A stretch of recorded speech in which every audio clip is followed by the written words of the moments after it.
What's going on, everyone? Welcome back to the Long Haul Mentality. I am your host, as always, Nick Bagley, and this week I got my homie Tom Schuster on. How are you, dude? What is up, Nick? How are you doing? I'm good, bro. So we're swapping podcasts now. I did yours like a month or so ago, right? Yeah. It was honestly one of my favorite episodes that we've done because we really dived into a lot of things that don't necessarily get to talk about, but I really do like to talk Yeah. about. So, yeah, definitely recommend that you guys go give that podcast a little bit of a watch because, Nick, you dropped some serious value out there for some individuals. Thanks, man. Sometimes I say some things are somewhat intelligent.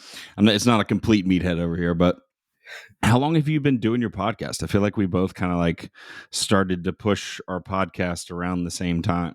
Absolutely. So honestly, I got into the podcasting space, doing random podcasts with like a couple different friends out there, and eventually being bodybuilders, scheduling with bodybuilders. Often does not go too well in that aspect. So in terms of that, a couple of those podcasts ended up falling off. I decided to just kind of do my own thing because I knew that I could be consistent with it, and I also knew I had connections within the industry. So really, I started doing the podcast a little bit more solo. Initially at the start, I was talking a little bit about more my journey, mindset things regarding, just managing life in general, not necessarily too focused on, fitness or bodybuilding or anything of that nature. Is just mainly a creative outlet for myself to just kind of put my feelings out there in terms of what I was going through in the moment and also things I've been through in the past. And from there, I, decided to kind of switch gears to focus a little bit more on bodybuilding. As soon as I started getting a little bit more bodybuilding guests, I realized I was, kind of more so the audience I was trying to attract because, the problem with producing a lot of content around mental health is that you do get a lot of DMs and questions in regards to mental health. And Mm-hmm. sometimes, though, I'm always happy to help people out, but it gets to a point where sometimes that does weigh on you a little bit. So for my, selfishly, I did kind of decide to switch gears, still Yeah. talk about life, mental health and all that. That's why the podcast is called More Than Muscle, but, just kind of switching gears to a little bit more focus on, the fitness industry as a whole. Right. That really did take place end of last year. So I'd say, October 2025 till 2024 till now is exactly when the podcast has really switched gears and taken off in that aspect. Nice. That's good, man. Yeah, I think I started kind of towards the beginning of this year. I think I counted yesterday, and I have like 27 or 28 episodes. And then I've done this a couple of times where like I started a podcast and then just kind of fell off with it. Like I Yeah. started it, and like I started the first one in COVID because I was just in my apartment from when I first moved to Texas, and I was like, I got to do something.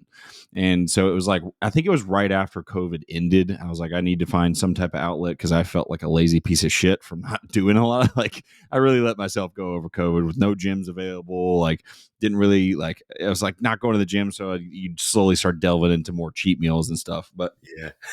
so I started then, and then I started it. Stopped after like 5, 6 episodes or so, and then picked it back up again in like 21, something like that. And now this is the most consistent I've been with it. And like I've got you're fourth in line right now, so I still have another 4 weeks of podcast to drop. So like that's been the biggest key to this is like really get fucking ahead on it. It's like before I would just try to schedule my friends last minute, like the next week, and like that's the worst part about this is like now, like I've already recorded two podcasts this week. I have a couple more already scheduled for the next couple of weeks. So like I don't have to stress about when am I going to post something, and that was the hardest part was just staying consistent with it. Now that I work from home, I can do this a lot more often. 100%, dude. I think what is that statistic? I think I heard Chris Williamson on Modern Wisdom talk about it, where if you get past 20% or 20 episodes, you're in the top 90% of podcasts out there.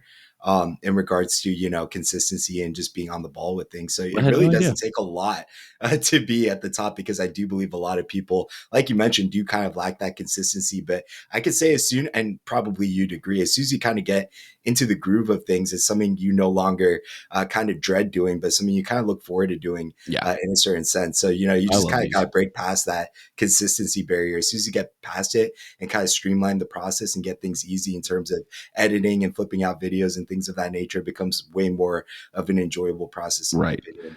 Yeah, and I love doing the podcast. This comes down to the same thing of like, if you love bodybuilding, it's not going to feel like a job to you, right? If you 100%. enjoyed podcasting, like it doesn't matter. And like, I don't like, as much as I do care that people watch this, thank you for everybody that is watching this right now. But as much as I care, it's like, I'm not worried about stacking views. I'm not worried about how many people are following and paying attention. It's like, I'm just going to put out information, because the way I see it is like, there's a lot of dumb shit going around right now. And we got to be the front line of the ones who don't let the dumb shit break through. It's like, 100%. there's a certain amount of dumb shit that's gonna break through, but we'll do what we can. You know? Absolutely. It's funny because I guess, there is kind of like a little bit of a group of coaches out there who do kind of shit on, other coaches who put out content or who are, a little bit social media, not focused, but have social media incorporated into their business and put out things like you and me in terms of long form content, things of that nature. And, I really don't view it necessarily too much as a part of my coaching business versus Mhm. something completely separate in terms of, a duty to kind of give back, and not necessarily even a duty from like, oh yeah, I know all this kind of stuff and I'm better than you guys, but kind of like, okay, well, I've been through these mistakes. I've Right. made a bunch of mistakes in my past. I don't necessarily want to see the same individuals going out there. And if that means taking 2 or 3 hours extra out of my week to produce a podcast talking about some of these topics, I'm happy to do so, even if it doesn't necessarily give me Yeah. any return on investment. I'm sure you feel the same. That's you just gave me goosebumps, because the thought there is great, because if I had this type of information when I was first starting to bodybuild, so the first time I got on stage was 19, right? And like, I didn't know anything. I knew nothing at all. Like, the coach that I was working with really was very hands off. He didn't give me any type of peaking protocol. He told me after prejudging that my tan wasn't dark enough. It was like, I kind of did everything on my own. I've never told this story. I showed up to prejudging with a Tupperware filled with tilapia because I didn't know what I was supposed to be eating. And I'm like, well, this is what I'm eating right now is fish, so I need to bring my fish with me. And I just had this fucking bucket of cooked fish that I had baked That the night is before, and it's like, what am I doing? But I don't think that I really started to bodybuild until I got hooked up with Don Long in 2016 or 17, something like that. Like, the first time I really like nailed a look and was very happy with my condition was when I did my first classic show, right? And that was like 7, 8 shows deep. Like, I had already been doing it for a while, and it's like I was always like, my peaks were I have to say this first.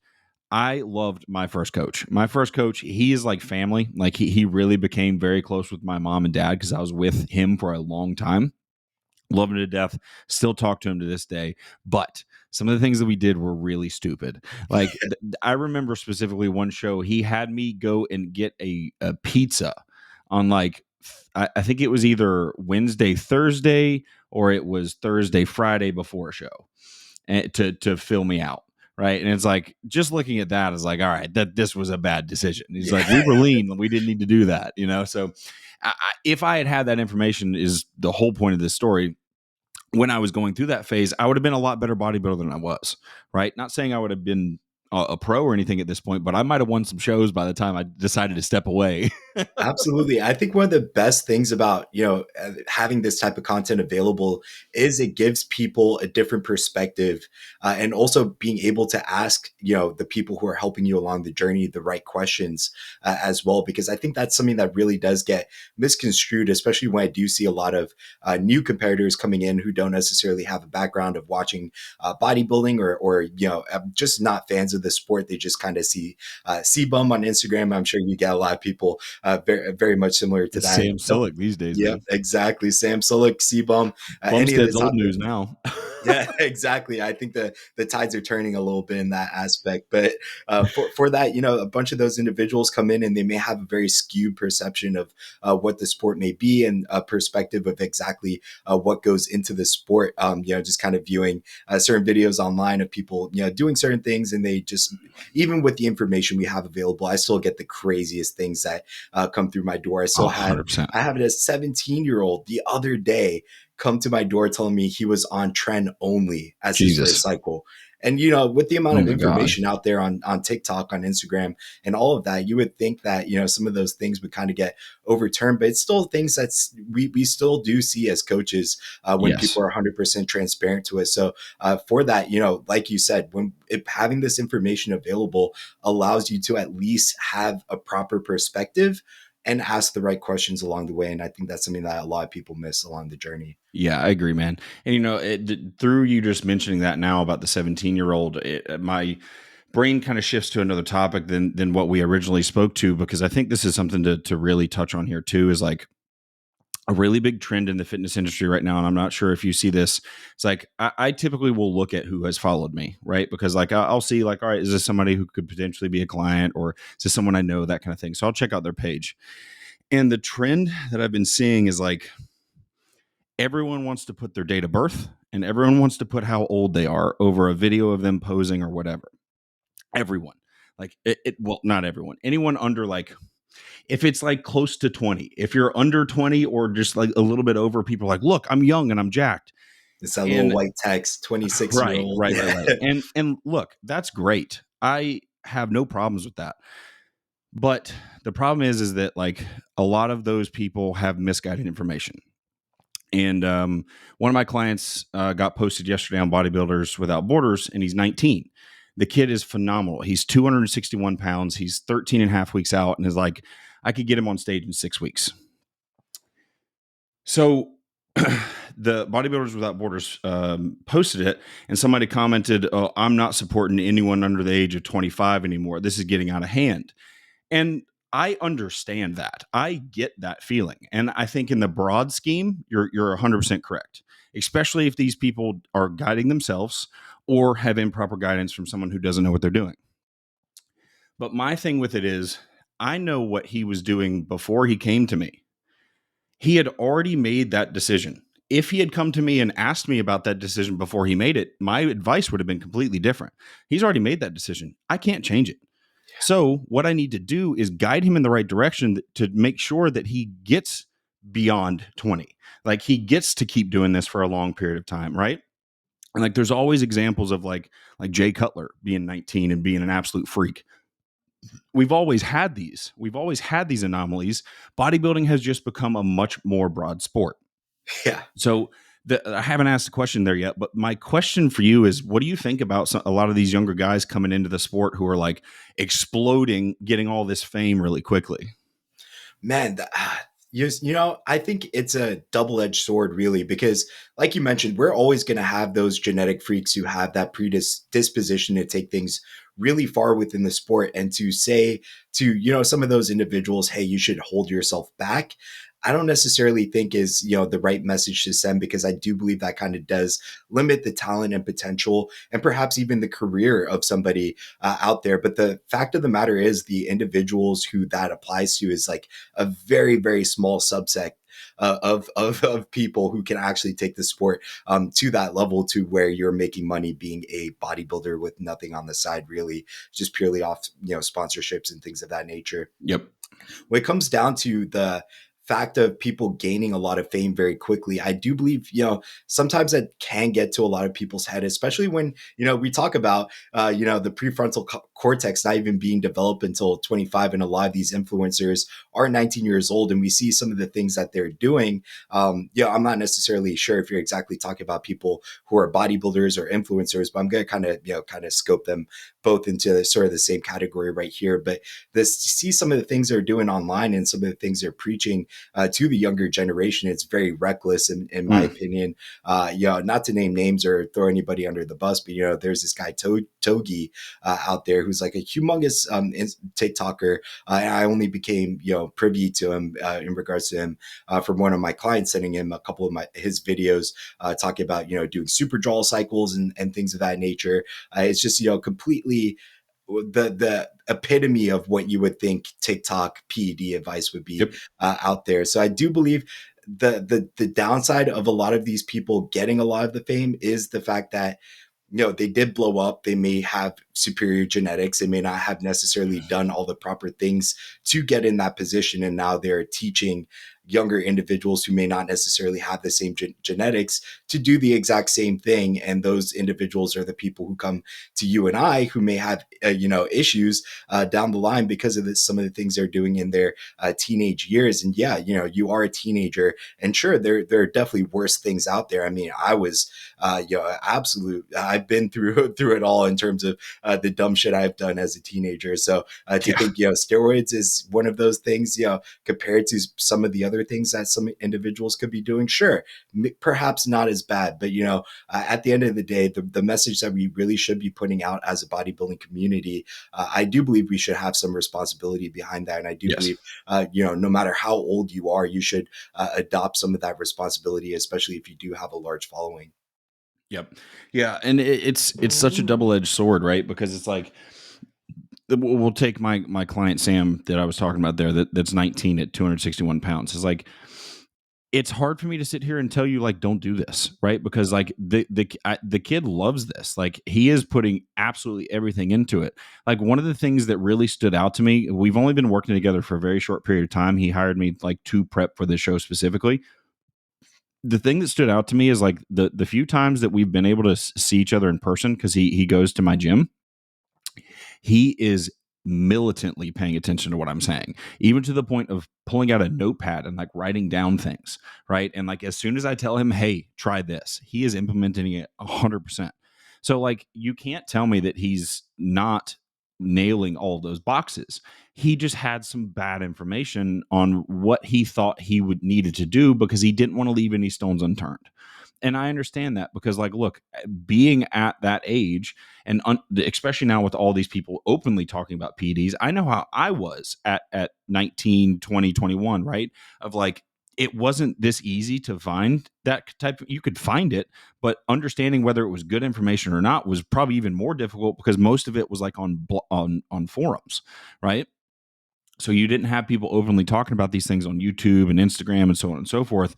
So I understand, like, if I had decided to do it earlier than I did, I probably would have done some stupid shit, right? And everything I ever did was always advised by someone who knew more than what I was doing.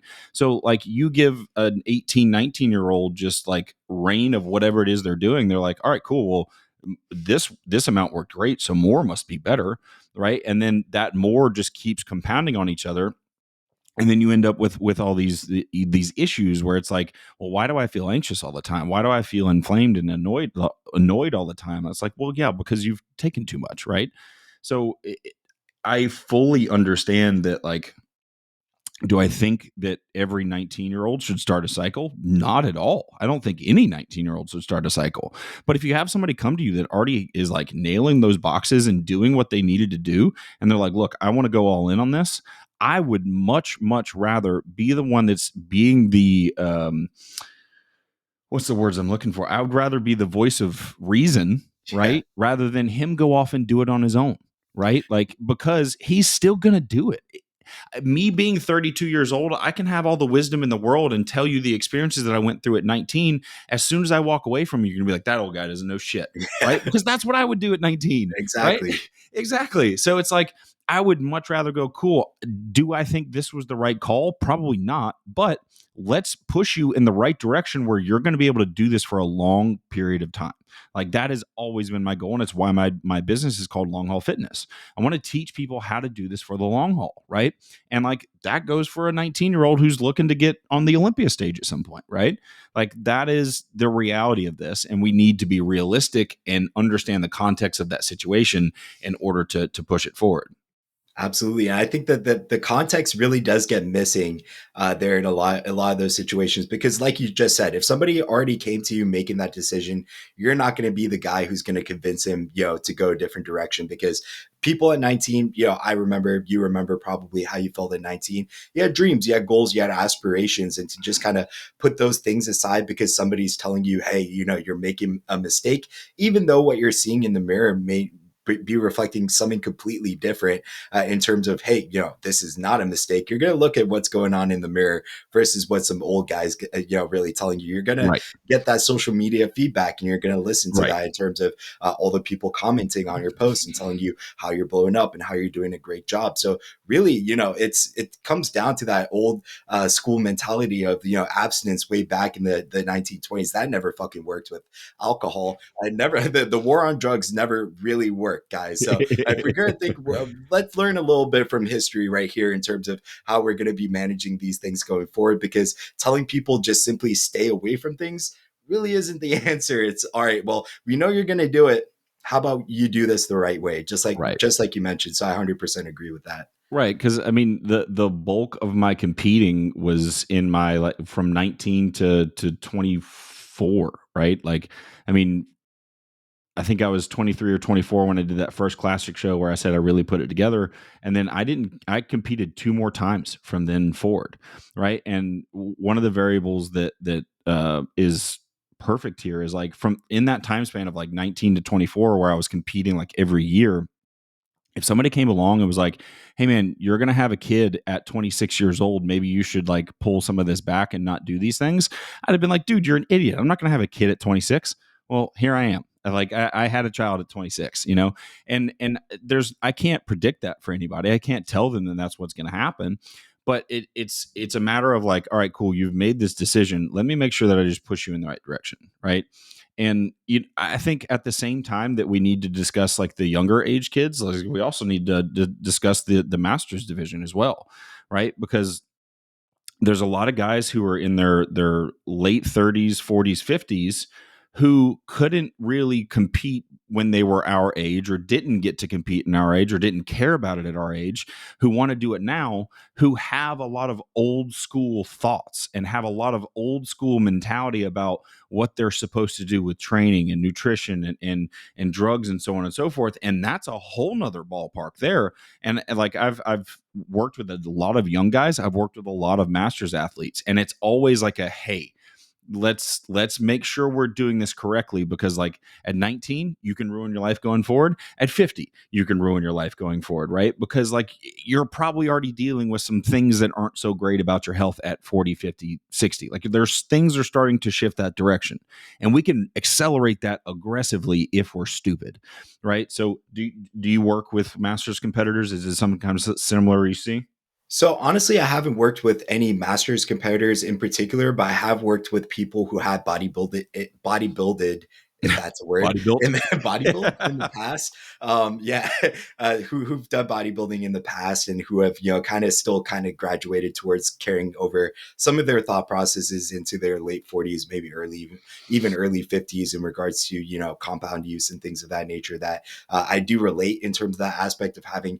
I do think, even sometimes it's a little bit harder to break some habits that, people carry over into 100%. their 40s and 50s versus catching somebody who's a little bit younger in their journey. Because, at least what I've noticed is if you're able to have an honest conversation and just be transparent with a lot of young individuals, sometimes you can really break through to them. And sometimes that's a really good feeling as a coach when you're able to get that, I see a click moment with some of those individuals. But sometimes with, people who've been doing this a very long time, it could be one of those things. You can't teach an old dog new tricks sort of mentality. It just becomes a little bit harder to break some of those habits. And sometimes it's really having to, have them at least be open-minded to trying something different for a period of time, and then seeing, oh, this is different, completely different from what I've done before, and it's better. Yes. That's oftentimes, having to see that in application versus having a conversation with some of those older individuals is what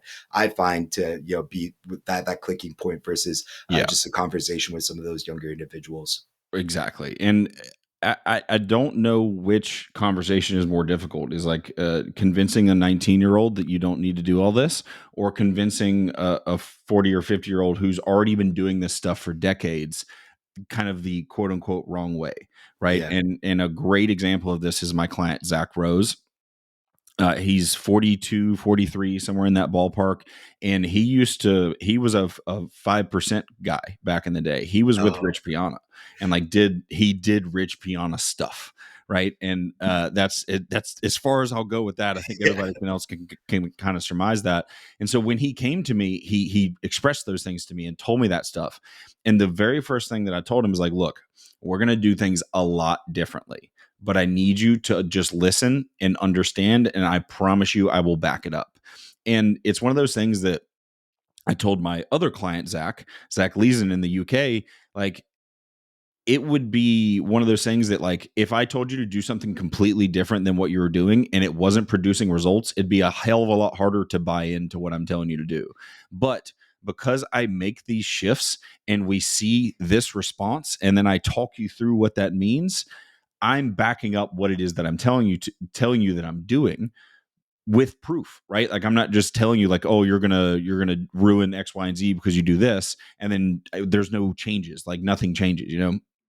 So, and to Zach Rose's credit, he took it all in stride and was like, I'm here to learn. Like at 42 years old, he still had that open mindset of like, look, what I was doing didn't really work. I need to find something different. I need to also make sure that my health is a priority here. And at this point now, he's like at 8 weeks out and best he's ever looked, like condition wise, size wise, like everything. Right. And the proof is in the pudding. At the same time, we improved blood markers. We improved his cholesterol. We improved a lot of these markers that were like really skewed when he came to me. So what are your thoughts on that? Of like, what do you find to be, what would you think? Like, I know you said you haven't worked with a lot of masters guys. What would you think would be more difficult, convincing a 19-year-old that you shouldn't go crazy like this, or trying to rework somebody's decades of experience? Ooh, so I definitely think for me personally, at least in my position, it's easier to convince a 19-year-old just because I wasn't there too long ago. I'm 26. So, personally, it's something that's very easy for me to kind of connect with a little bit of the younger generation, just simply because I've been through it myself and I have those experiences and I'm able to communicate those experiences in a way that kind of makes sense to that generation. At least I find that a lot of my followers on my podcast do end up being around that, 19 to 25 age group range. So really, being able to kind of communicate to that age group has been something at least that I believe I'm, pretty decent at doing. However, with, some of the older guys, it isn't necessarily something that I felt like I've been super great at getting across first in a pure conversation. It's more so one of those things where, like you mentioned, it's the application of actually having them see the results long term, and that's obviously a little bit of a longer term game than something, just having a quick 30-minute, 40-minute conversation with somebody who's a little bit younger. So in my opinion, for me personally, at least in my position, I do believe it's a little bit easier to communicate to some of those younger guys. But now, let's say, okay, this. Let me flip a question on you because Yeah. this actually popped into my head as we were talking about this. But you talked about your client already coming to you, Zach over in the UK, with that level of self awareness. How do you approach things when somebody doesn't necessarily come to you with that same level of self-awareness of, hey, what I'm doing isn't necessarily working or may not necessarily be the best for me? Have you ever gotten situations to where people come to you in particular and they're like, hey, I already like what I'm doing. I just kind of want you to oversee it. And how do you, and if you see it and you're like, I don't really like this, what does that conversation kind of look like? It's honestly a really good question. I had to think about how to word that.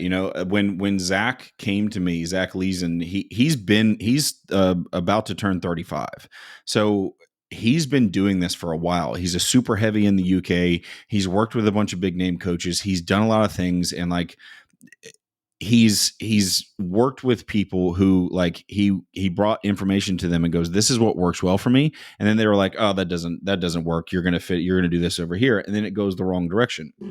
So when he was asking me questions, he was asking me a gambit of questions because he was trying to see how I would respond to it, right? And the thing here is like, I can make anything work with time.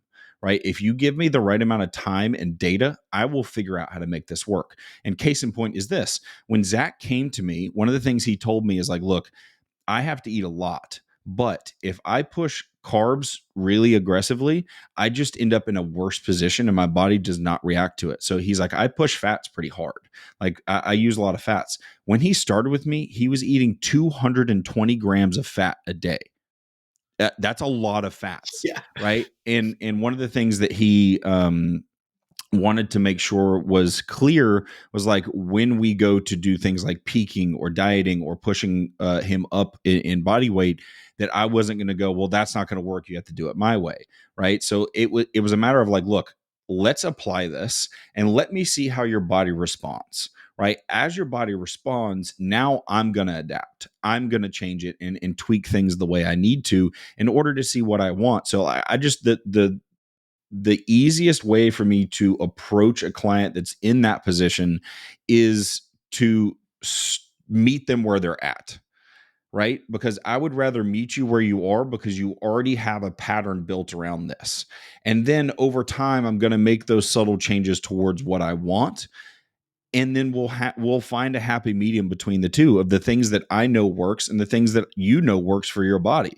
So it's a matter of like, usually if somebody's going to ask that question and it's something that I'm not used to dealing with, they're usually someone who has a lot of experience because they've been through this process of trial and error and stuff. If they're coming to me and telling me that like, hey, this works for me and this doesn't, they've probably tested this a few times, right? So I'm not just going to be like, I know more than you. You're wrong here. You have to do this. I'm going to go, cool. That's great information. I'm going to hold that into my pocket and then I'm going to apply it and watch what happens. That's all I'm going to do. And the analogy that I always use is that you and I as coaches are interpreters of a body's language, right? So every single person, their body is speaking a language that they probably don't fully understand, right? Unless they've been doing this already.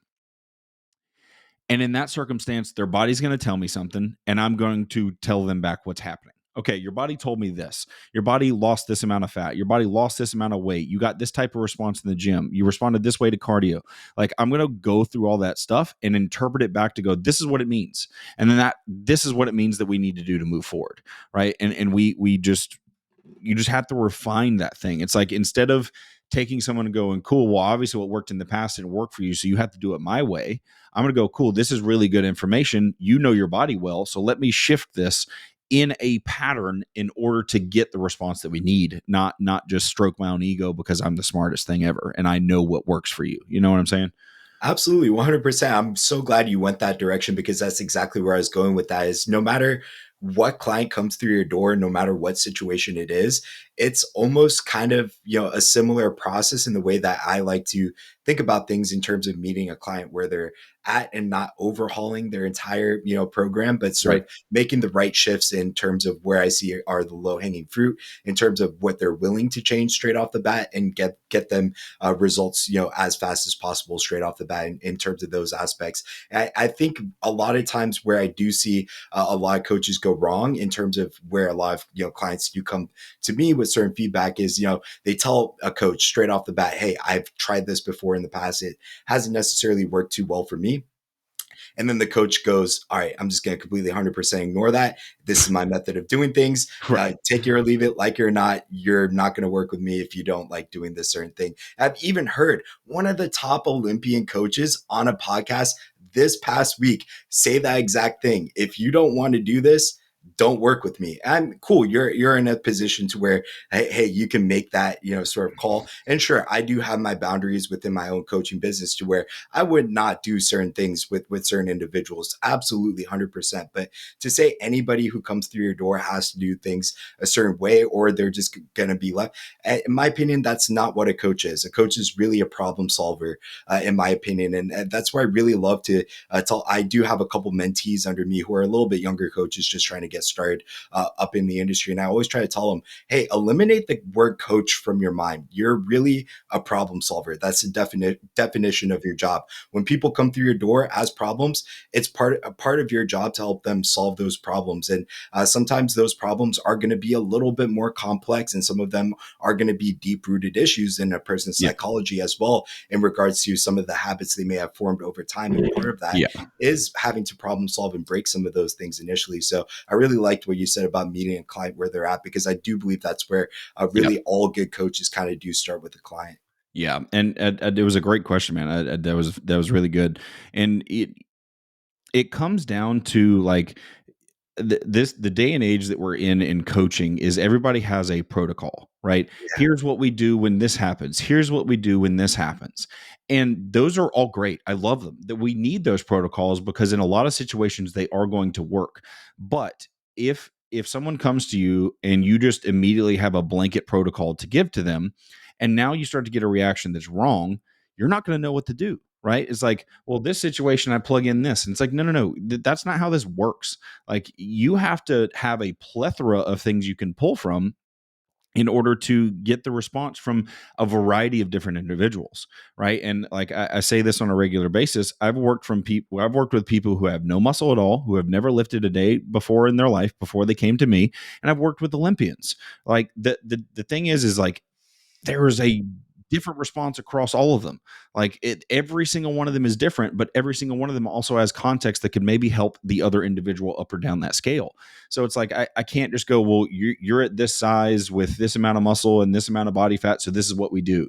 Like this is where we go. It's like no, no, no. I have stuff that like, yeah, this is my ideal, but my ideal needs to shift this way or that way depending on the person, you know. So it's not protocol coaching. It's legitimately, like you said, um what did you call it? I just Like completely blanked on. meeting the client where they're at, pretty much. Right, right. Exactly. It's like, It's meeting them where they're at and then adjusting that protocol that you have in the back of your head of like, this is ideal, but what do we need to do for this person? Like what do we need to add or what do we need to take away in order to get the response that we want here?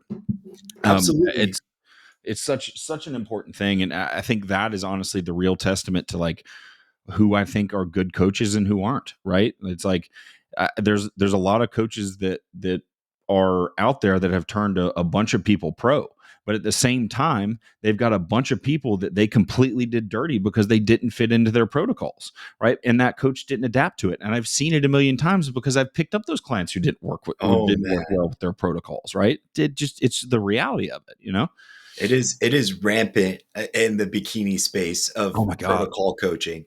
There are coaches out there who, and I've seen this, and I'm not going to obviously not name dropping or throwing shade at anybody, but I've seen things where I've had friends who are all clients within a certain popular bikini coach in the industry. And Monday, it's like everybody's doing a push Monday through Thursday. All my clients who are checking in on Wednesday, all right, you're all getting a refeed today. All my clients, and that's how you manage a client of like 300 different people on your roster. And if people wonder how these coaches manage 300 people under their roster, some people just send out the same thing to the exact same. And, the sad thing about that is it works with like the five people within their roster Yep. who end up going to the Olympia. And then nobody ever hears or sees about the other 295 people Yep. that year who ended up with hormone issues after their prep because they were pushing when they weren't supposed to be pushing. When their body gave them feedback, their coach didn't listen because he had a preset plan for them. And that happens so often within the bikini space. And I say that space in particular because that's where I do see sort of like the team mentality of like coaches just having a shit ton of clients and a humongous roster underneath them. And it's just kind of throwing shit at the wall and seeing what sticks. And the people who do great with it, do great with it. The people who don't pass that sort of test of coaching sort of just end up, not necessarily placing too well and just end up leaving, going to other coaches like Yep. you and me who end up, having to deal with some of those Mhm. preconceived notions that they may have from their previous preps or hormonal issues that they built up in the background over the course of that. So with that, I really do believe that the best coaches, like you said, do have an individualized response. And I really do love what you said about having that interpretive aspect of like seeing your body and being able to relay back exactly what you're seeing. Because I do believe that's another, aspect of a good coach is being not only seeing what's on paper, but being able to explain it in a way. I'm not saying you have to be some sort of like educator or just send people paragraphs about, every single aspect about their program, but at least being able to give them a good understanding of, hey, this is why your body's moving in the direction it is. This is why we're doing what we're doing about it, and sort of giving them that confidence. I really do believe sets good coaches apart and also makes the athlete feel a lot more confident in Right. you. Now, one thing you did mention about, excuse me, athletes in the past who you have had on your roster. Um, what was it exactly you said? You said you had athletes on your roster, I believe, who did have, sort of preconceived notions about or things in the past, or perhaps people you've had to meet where they're at, where they're not necessarily they aren't necessarily doing things exactly the way that you would want them to do things, but you sort of kind of compromise on some of those things. And the perfect example of that was the client I just put on stage 2 weeks ago in wellness.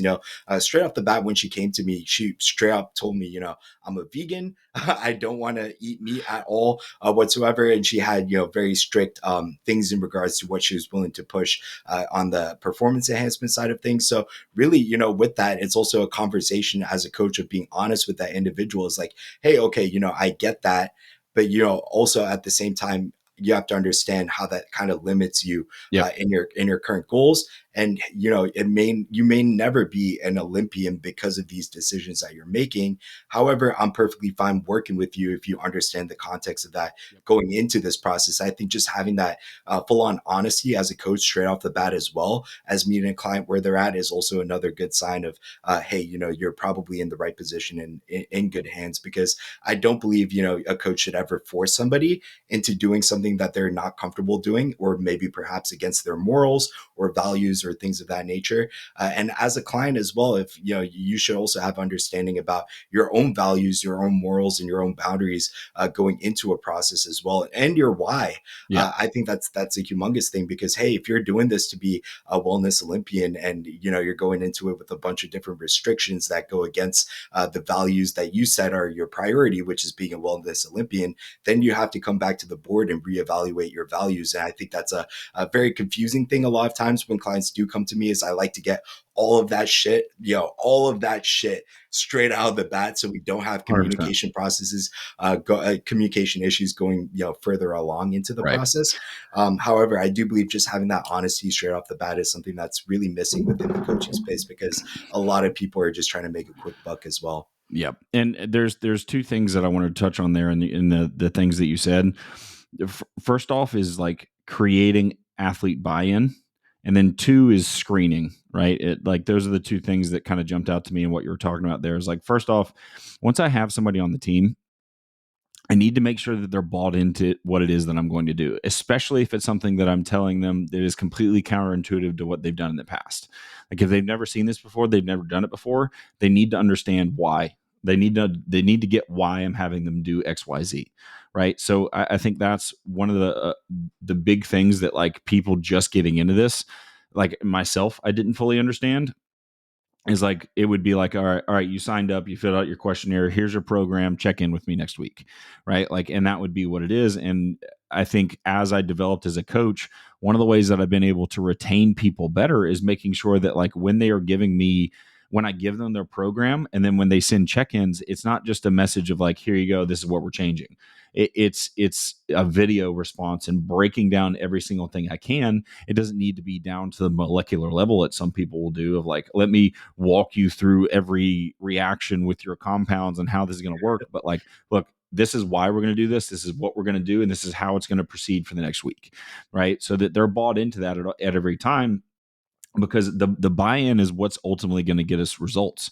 If the person's not bought into that, then you're not going to get the results. Like if they're in their own head, like if they're the 19-year-old or the 50-year-old, like whatever, if I'm telling them that they need to do something completely different than what they feel like they know is right, and I just tell them, hey, we're changing everything, go figure it out, they're going to be in their head and freaking the fuck out. But by me talking them through it and going, this is what I want to see, let's talk again next week, cool, we're seeing that, see how this worked. Like I'm now pointing out the things that went right because we made those drastic weird changes to what you were already doing.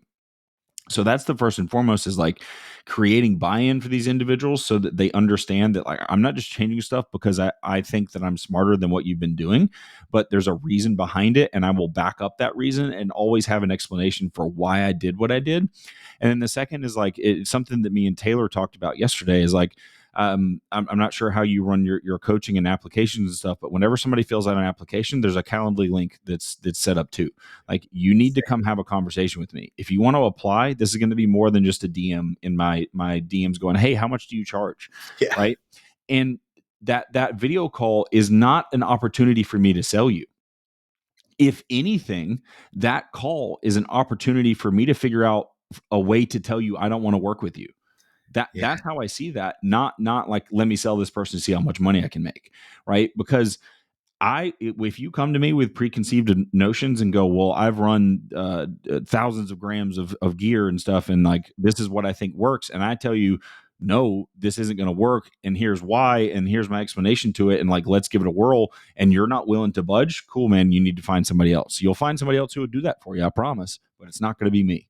Yeah. I think that's super important. And I was listening to Niall's podcast just the other day, and or today he had Hyacin on his podcast, and one of the things that Hyacin said that really like it hit home was like, I don't ever want someone 10, 15, 20 years down the road to be able to message me and say, hey man, what we did really fucked me up, right? Like the reality is like, we are telling people to do things that could be detrimental to their health, right? And we have done things to ourselves that could be detrimental to our health, but we do them within reason, right? And what I never want to do is give somebody a protocol that ends up like destroying their life down the road, because there's not a single trophy on the planet, a Sandow or whatever, that is worth your life, right? And if that means that I never I never get anyone on the Olympia stage or win the Olympia, I can be fine with that. I can hang my hat on that and go, I succeeded, regardless of where I end up as far as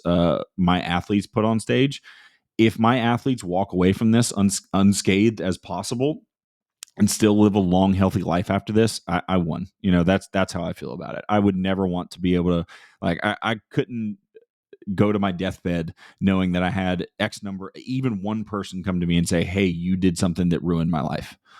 And the sad reality is there are coaches out there who probably are in that position and probably do have a ton of regrets of things they've done in the past. And exactly the same boat, man. 100% agree that, I'm a young coach. I don't have that many people on my roster who I believe could, turn pro or go to the Olympia right now by any means. I'm young and hungry, and I want to win just as much as anybody. I'm, best friends with Mike Taylor and all those guys. I see those guys win every weekend. I'm like, Yep. man, I want to be up there with you guys. But at the end of the day, I also hearing you say that if I got a message 20 years down the line of somebody or a DM or somebody that I've worked with, my heart would fucking drop Yep. if I got that message. And I know that feeling, and it's just not something that personally I'm willing to, do with any client, at least willingly know that, what I'm doing is putting them in a risk for that position. Of course, there's risk with any use of any inherent compound, and bodybuilding is risky, even naturally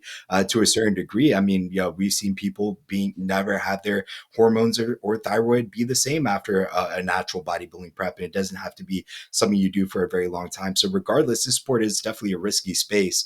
And with that, like you mentioned, there's inherent risk. There's, smart calculated risk. And then there's, let's call it what it is. There's really insane suicide attempts with some of the protocols Yep. being put out there. And it's just absolutely ridiculous. I'm glad that, we're at least able to influence a small portion of people Yes. within the industry with our podcast, even if it changes one person's life or prevents them from going down a bad road. And in that aspect, in my opinion, it's definitely worth it, because I'm in a funny position, because some of the videos that I do put out and some of the podcasts I do put out, I'm very transparent about all the bullshit I've done in the past. I've done a vial of test a week. I've done a vial of growth a day in the past. May not look like it now because I've lost 70 pounds, but I was 250 at one point doing that shit. And Yep. I know exactly, the negatives that came along with it. I know the positives as well. So being able to be at least being honest about, some of those things transparently on the internet has put me in a position to where some people come through my doors in coaching thinking I'm going to do the exact same thing with them. I'm like, no, dude, I put out that content online and being transparent because I see it as a mistake that I made in the past. And, if I'm not going to put people through the same mistakes, exactly what I said at the beginning of the podcast, I'm not going to be putting people through the same mistakes that I've made because I know how much that now limits me in terms of PED use, because regardless of what people say, I now need to use higher doses to even get a response because of shit that I've done in the past. I can't come back down to 500 milligrams a week now and expect the same sort of response. I kind of fucked myself a little bit in that aspect aspect. I don't want people to be in that same position now to where they have to do, the same exact thing. So really with that, it's all about, having a good conscience. As a coach, having good morals and values, and at least being able to define those for yourselves. And I think everybody in the industry could do a really, really good job, or at least anybody who's been watching 50 minutes into this podcast could at least benefit from. If you take one thing away from me, anything at all, just at least take 5 to 10 minutes out of your day and just really understand what your values are, at least having them defined before coming into bodybuilding. Because you and I know when you're in the skew of things, I've been deep into this shit to where, you're super deep into it. And like people like Ian, Seabum, they all talk about this. When you're super deep into bodybuilding, it almost becomes a blur. Like the Yep. decisions you make on a day-to-day basis all just kind of blur together and merge together. And it's sort of like it becomes Groundhog Day to a certain extent. And then your mentality, your thoughts about your why all get kind of skewed by food noise, meals, Yep. stress that's going on in your day-to-day life, fatigue with training. All these different things can kind of skew a little bit of your decision making. If you have at least a strong draw to your why and a strong draw to your morals and values, and have those defined, I think it allows you to navigate the process a lot easier, with a lot less detriment. Yep. I still have a few more questions, but I need to pause because I've had too much Absolutely. coffee. So let me Go pause this for right quick. it. Yeah, that's the. I don't know how people do multiple hour podcasts because I'd be Yeah. chewing way too much. But yeah, I think it's a great point that you mentioned there, man. And it's definitely like it shows like who you are as a coach and those kinds of things that you're thinking about this stuff. And I think the main thing that we can get across here of like whether you're 19 just getting started or you're in your 40s and 50s still trying to do the thing because you love it or whatever, the main thing here is first off be willing to have an open mind, and second off be willing to be a beginner again, meaning be willing to go back and relearn things about nutrition, be willing to go back and relearn things about training, about cardio, about all these different aspects, because there's always something we can improve, right? Like just because you are at a certain level in bodybuilding doesn't mean that the only thing that you can improve is taking more drugs, right? And I think that's where a lot of people get really skewed because like, oh, I'm eating a good diet, I'm training really hard, those kinds of things. But it's like, okay, yeah, you might be eating a good diet, but are you eating enough fruits and vegetables? Are you getting enough micronutrients? Are you supporting that diet through your over the counter supplementation and filling in the gaps where you're not getting in the right stuff? And then also like, dude, I relearned how to train every fucking day, right? And like if you believe that like just because you have been doing this for 20, 30 years that you are correct, you're wrong, right? Because again, going back to the thing I said earlier, is I've worked with people who have never lifted a day in their life, all the way to people like Hunter Labrada. Every single one of them, I can give them some type of cue that'll make them better, right? Almost every single time I go see Hunter, I have something I'm like, hey, try this, right? Sometimes he takes it and he likes it and it works really well for him. Sometimes it's like, nah, that didn't really do anything, and that's fine. But that's the game that we play. Is all right, where can we get better? Let's see if this works. Try this out and test it out. And with training, it's something really simple, like change this position or execute it this way. If it works, great, run with it. If it doesn't, don't use it, right? Like, so it's a matter of like, just because you've been doing this for a long time doesn't mean you know what you're doing 100%. Like, people are always like, oh, I have experience. It's like, yeah, well, you probably have 20, 30 years of fucked up experience. Like, you have 20, 30 years of really skewed information that's not going to work as you continue to progress through the ages, 100%. And exactly what you talked about right there. It's funny. I learned this lesson recently, just earlier this year, because last year I ended my bodybuilding prep. It didn't necessarily go exactly the way I planned. I talk about it a little bit on my channel if anyone wants a little bit more context on that. But in regards to what I did after, I decided to switch gears a little bit in regards to my training and move towards a little bit more MMA style focused stuff. I started doing Muay Thai, Jiu-Jitsu. I still do Jiu-Jitsu on the side today because of how much it's benefited me. But really what you talked about right there is the white belt mentality. And that's something that a lot of it's really prevalent within martial arts, is the ability to continuously learn. And that's a term, Japanese is called Kaizen, continuous improvement. And basically what the idea is exactly what you talked about, is finding those small little ways of finding little tiny tweaks you can make to your program to actually find that improvement over time, and understanding that you never truly understand everything. Even within jujitsu, my black belt master, he's been doing this for like 30 years. He's won ADCC worlds and different, titles and different aspects and stuff like that. And I've done a certain thing within certain one of my practices. He's like, oh, I've never seen that before. Can you show that to me? And I'm a white belt who absolutely sucks and gets my ass beat by girls at some points in jujitsu. But then, this guy who's been doing this forever is still learning things from people at the, bare Yep. minimum, bottom of the barrel level. And I think that's something that we could all really take away, is like, hey, even if you've been doing this 20, 30 years, and there's this guy who's been doing it 1 or 2 years, there's still something you could take away from him. Maybe if you even look at him, some of the greatest realizations I've had in my life was having conversations with some of the dumbest people I know, to Yes. be honest with you, because, at least maybe you may not understand fully exactly what they're doing, but you get a different perspective, and you're like, Yeah. okay, well, you made that decision because of your perspective on this, and my perspective is a little bit different. Right. And you just come to like a little bit of, okay, well, Yeah. people do think like this out there. And it's It's funny, man. It's funny. such a good point, man. Like you can literally learn from anyone. It's definitely the reality of the situation, because I always appreciate the people who have a weird look at this, right? And like, if we want to call them dumb or whatever, like there could be some dumb people, there could be some very intelligent people that look at things very differently. That doesn't necessarily mean that I use everything that they talk about. Like a perfect example, two perfect examples is Mike Van Wyck, right? And then one of the trainers at my gym, Ray. Um, Ray has worked with a number of people that he's put on the Arnold stage, on the Olympia stage. He's worked with a lot of great athletes, and he has a very like hippie, holistic version of what bodybuilding is. And there's a lot of things that like we have openly disagreed on, and we've had discussions on, and somewhat arguments on.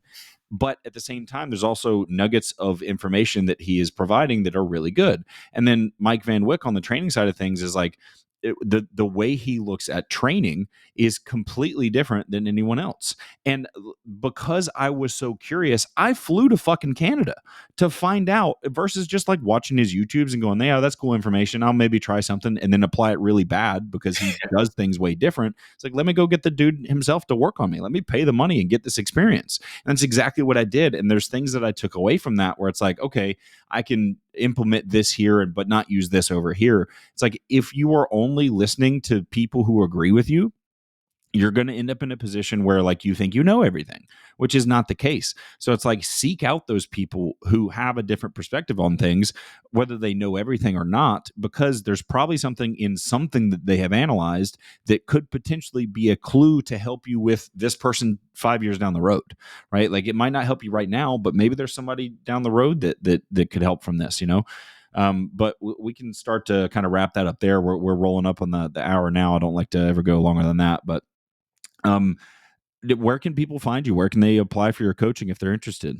Absolutely. So all the coaching information is in my YouTube channel and Instagram bio. YouTube, Coach Tom Schuster. Instagram, Tom Schuster Fit. And pretty much all the information you can find regarding coaching or anything regarding that is all over there. But one thing I do want to end off this podcast with, Nick, is just wanting to thank you for having me on. This is the first interview I've ever done in the bodybuilding space, which is actually kind of cool. So I'm glad that, we got to have this conversation again. And hopefully I can have you back on my channel Yeah, at some dude. point to talk about some more stuff, because I do really appreciate these conversations Of course. that we've had. Like I mentioned at the start of my podcast, your podcast with me was one of my initial favorite ones. So I'm glad that we got to kind of recreate that on your channel right here again today. Yeah, dude.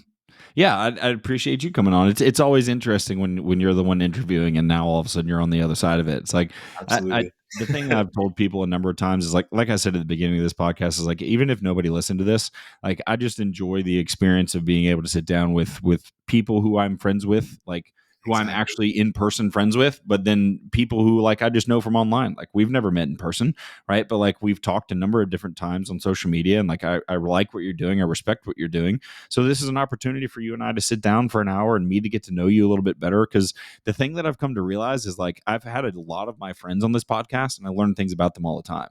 The Yeah. thing that I've come to realize is I don't know as much about my friends as I thought I did. You know, and like It's so true. that's why like I enjoy opening up the podcast with just asking them questions about themselves and where they're from and how they got into this and those kinds of things, because it's like it gives me an opportunity to connect with that person better, and I get to shoot the shit about this thing that I fucking love, that is a weird niche that not a lot of people understand. It's like I don't get to talk about this outside of just the athletes and that sort of thing. So it's like this opportunity to be able to do this with anyone who wants to come on here is always a fucking blast. So Yeah, it's funny. I'm sorry, I didn't mean to interrupt, you're but good. you interview a lot of my friends too on the podcast because we have a lot Yep. of mutual friends. I learned shit that I've never. I Yeah, text them exactly. after I've watched some of their podcasts, like Mike Nassif. I'm like, dude, you went through that. I didn't fucking know you. So it's like it's funny you mentioned that. Yeah, it's hilarious. But I agree, man. Podcasts are a great way of just connecting with individuals. 100%, man. So I appreciate you coming on, man. We'll definitely have to do it again in the future. For right now, I haven't doubled up on anyone, but at some point, I'm going to run out of people to talk to. So I'm going to have to double back Absolutely, up at some point. absolutely. I'll be right here waiting. Awesome, man. Well, for anybody still watching, make sure you do the YouTube thing, subscribe, like, leave a comment. The comments help out a lot when you guys engage with it beyond just liking and watching. It puts the videos in the algorithm. So by all means, even if it's just love the podcast, it doesn't have to be anything super specific. And then if you ever have questions, by all means, drop them in there. I am always paying attention to the comments. So appreciate everyone, and we will catch you on the next one.